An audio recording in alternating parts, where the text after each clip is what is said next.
గలిలయ సముద్రం గురించి ఒక చరిత్ర మీకు జ్ఞాపకం చేయాలని ఆశపడుతున్నాను. ఈ గలిలయ సముద్రపు చరిత్ర మన జీవితపు చరిత్రతో సంబంధం ఉన్నది.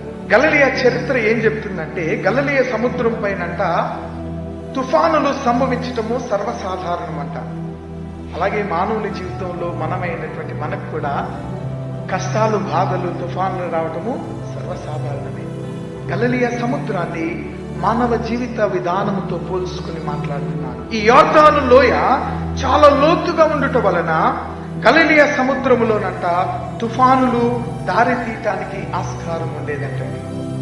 పశ్చిమనున్నటువంటి ఎత్తైన కొండలు, లోతైన లోయల వలన చల్లగాలులు వీయటం వలన గలిలయ సముద్రం మీద తరచుగా తుఫానులు సంభవించడానికి కారణమని చరిత్ర జ్ఞాపకం చేస్తుంది. నిజమే ప్రియమైన దేవుని బిడ్డలారా, మన జీవితంలో కూడా చాలా లోయలు, లోతులు, ఎత్తులు అనే కష్టాలు, బాధలు మన జీవితంలో వస్తుంటాయి.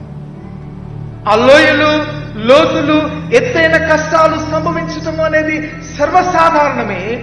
ఆ లోయలు, లోతులు, ఎత్తులు సంభవించే కష్టాలలో దేవుడు మనల్ని ఎప్పుడు విడిచిపెట్టాడు. ప్రియమైన దేవుని బిడ్డలారా, దేవుడు మనతోనే ఉంటాడు. దేవుడు మనకు తోడై ఉన్నటువంటి దేవుడిగా ఉన్నాడు.